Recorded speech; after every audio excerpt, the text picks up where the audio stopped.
आज की इस वीडियो में हमने इंटरनल रेट ऑफ रिटर्न के बारे में पढ़ना है कि इंटरनल रेट ऑफ रिटर्न हम कैसे कैलकुलेट करेंगे। पिछली जो वीडियो थी मैंने उसमें बताया था आपको internal rate of return calculate करने का या इंटरनल रेट ऑफ रिटर्न होती क्या है। तो इंटरनल रेट ऑफ रिटर्न के बारे में बताया था पिछली वीडियो में। उसमें हमारे पास जो एग्जांपल हमने किया था उसमें जो एनुअल कैश इनफ्लोज थे वो हर साल इक्वल थे, तो हमने उसके अकॉर्डिंगली कैलकुलेशन की थी, तो उसमें मेथड डिफरेंट था। और आज की वीडियो में हमने कैलकुलेट करना है इंटरनल रेट ऑफ रिटर्न को ही कैलकुलेट करना है। बट इसमें क्या डिफरेंट है कि आपका जो एनुअल कैश इनफ्लोज हैं वो हर साल जो है वो डिफरेंट होंगे। तो इसमें एक एग्जांपल से कर लेते हैं हम, इसके लिए एक एग्जांपल कर लेते हैं ताकि आपको पता चल जाए।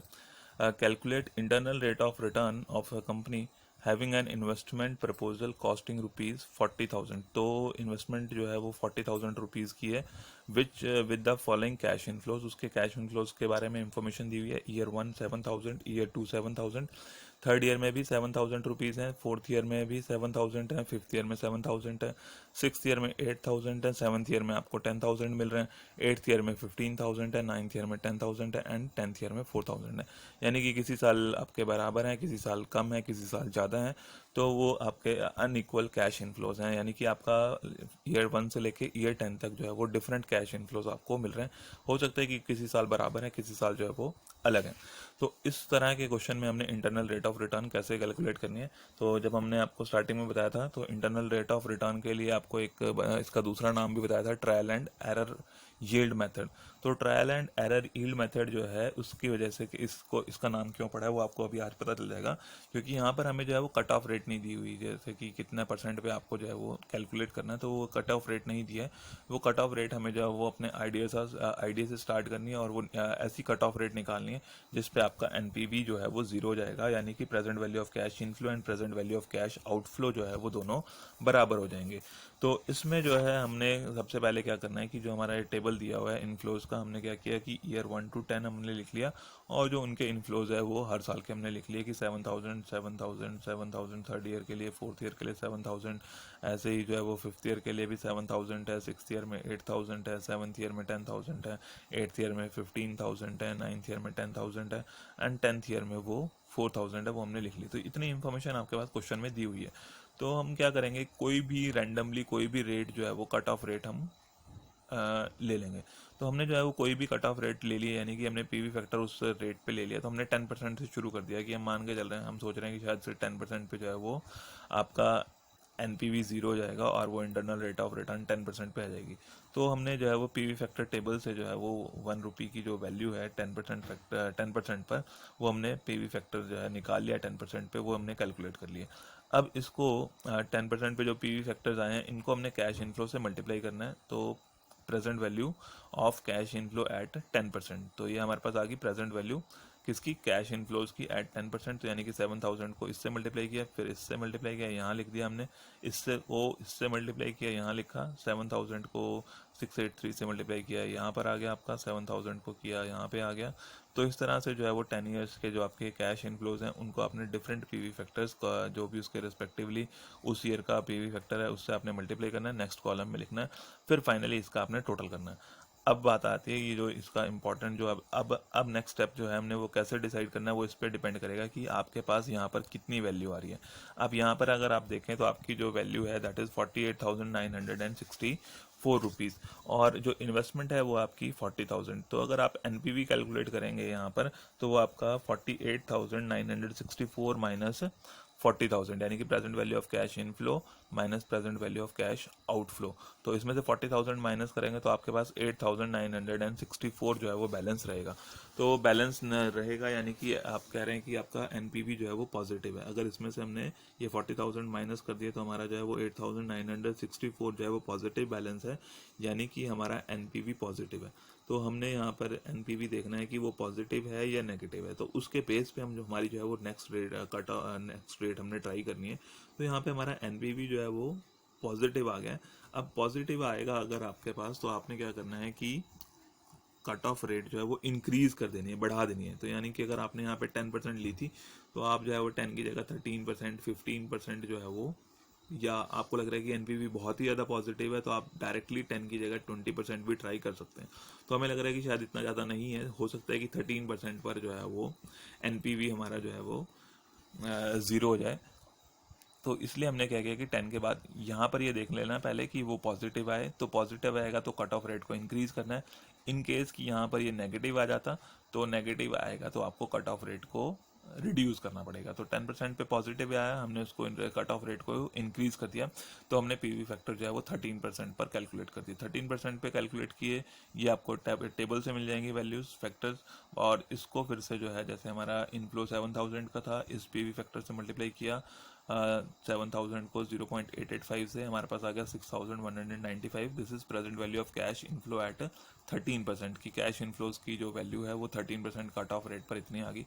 फिर नेक्स्ट 7000 को मल्टीप्लाई किया 0.783 से, आपके पास 5482 आ गया। ऐसे ही हर साल के लिए आपने जो है वो कॉन्टीन्यूसली उनके कॉरस्पॉन्डिंगली जो है जो भी पीवी फैक्टर्स हैं उससे आपने मल्टीप्लाई करना। जैसे लास्ट आपका 10th ईयर है 4000, उसको जो है 0.9295 से किया तो 1178 आ गया आपके पास। तो PV factor PV value present value आ गई आपके पास कैश इनफ्लोज की एट 13%। अब ये 13% पे हमने इसका टोटल किया। अब यहाँ पर टोटल हमारा आ गया 42,863।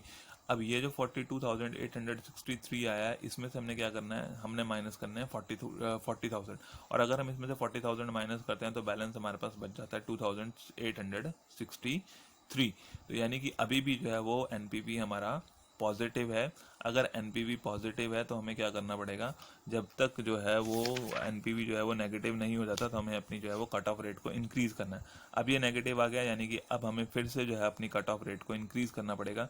तो यहाँ पर आपको देख रहे थे, यहाँ पे 8 था, नियर अबाउट 9000 जो है वो एक्स्ट्रा था, यहाँ पर सिर्फ 3000 के नियर अबाउट एक्स्ट्रा रह गया। तो अब हमने 13 की जगह 15% ट्राई कर लिया। तो अब हमने इंक्रीज करना ना, जब तक आपका ये एनपीवी पॉजिटिव रहेगा, आपने इस कट ऑफ रेट को इंक्रीज करना है। इस पीवी फैक्टर को जो आप रेट ले रहे हैं, कट ऑफ रेट ले रहे हैं, डिस्काउंटिंग रेट ले रहे हैं, उस डिस्काउंटिंग रेट को आपने इंक्रीज करना है। तो अब 13 की जगह हमने 15% ट्राई करना है। 15% पे जो ये वैल्यूज़ हैं आपको पीवी फैक्टर टेबल से मिल जाएंगी।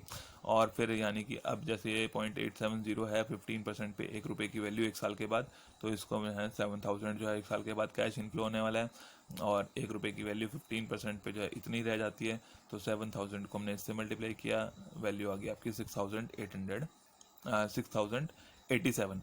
देन सेकेंड ईयर में 7000 है, पीवी फैक्टर 0.756 है, इससे मल्टीप्लाई किया 5293 आ गया।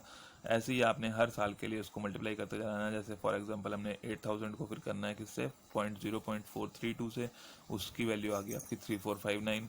ऐसे ही जितने भी इनफ्लोज हैं सभी इनफ्लोज को उसके कॉरस्पॉन्डिंगली जो भी हमारे पास पीवी फैक्टर्स हैं उनसे सबसे मल्टीप्लाई करते चले जाना है, और यहाँ पर जो है फिर इसका टोटल आ जाएगा।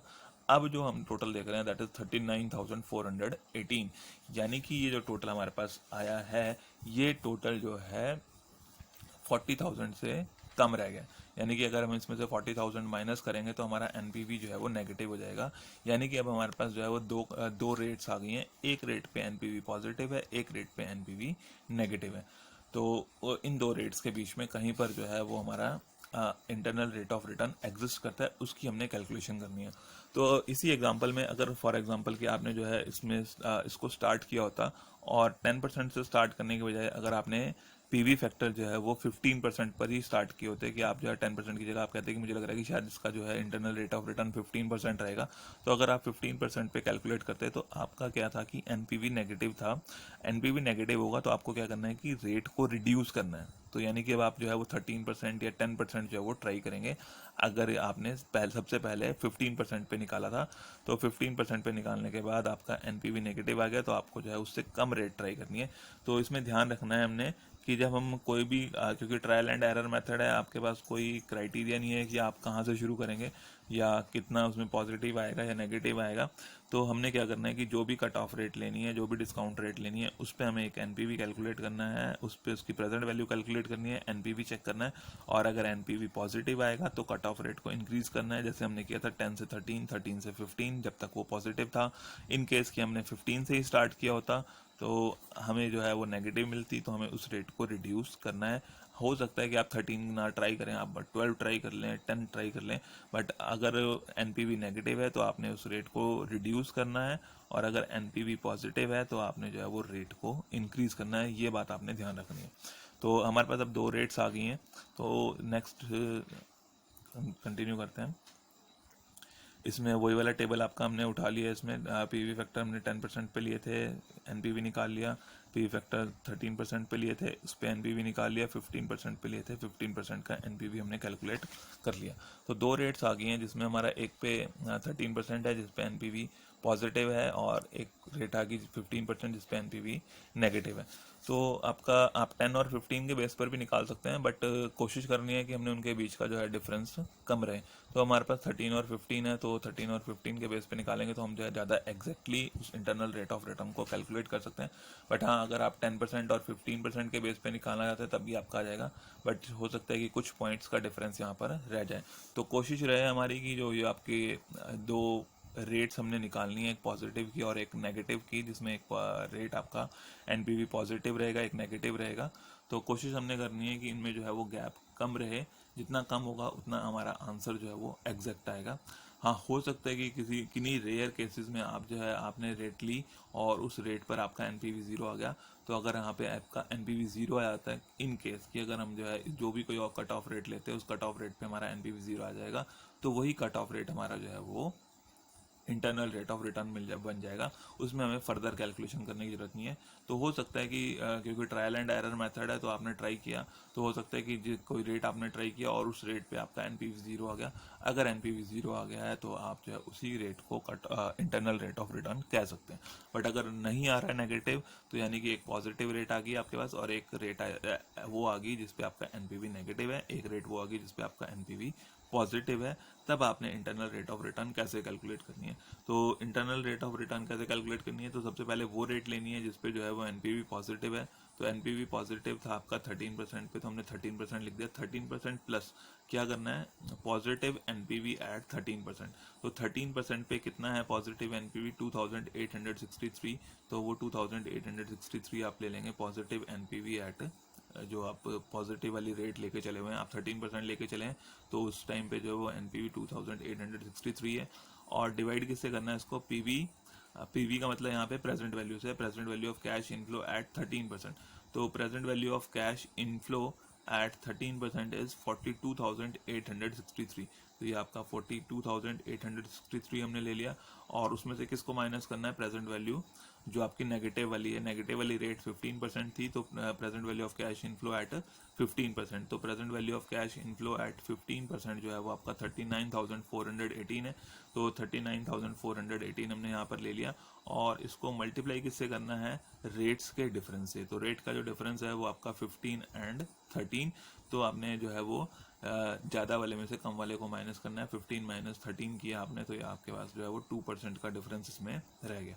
इस इक्वेशन को सॉल्व करेंगे तो 13% तो ये है ही है हमारे पास, 2863 भी है, और इन दोनों का जो डिफरेंस है वो आपका 3445 आ जाएगा अगर आप इन दोनों का डिफरेंस लेंगे मल्टीप्लाइड बाय 2। तो इस इक्वेशन को आप सॉल्व करेंगे, 13% तो आपने लिख लिया, और इसको 2863 को डिवाइड करना है 3445 से, और 2 से मल्टीप्लाई करना है, तो ये आ जाएगा आपका 1.662। तो 13% में अगर आप 1.662 ऐड करेंगे तो हमारे पास जो है आंसर आ जाएगा 14.662%। तो इंटरनल रेट ऑफ रिटर्न जो है वो 14.662% का साइन आपने लगा देना है इसके साथ में, तो वो ज़रूरी है आपका। तो इंटरनल रेट ऑफ रिटर्न ये 14.662 जो है वो परसेंटेज की फॉर्म में लिखना है, तो आपने इसके साथ परसेंट का साइन ज़रूर लगाना है। तो 14.662 जो है वो हमारी परसेंटेज इसमें आ जाएगी।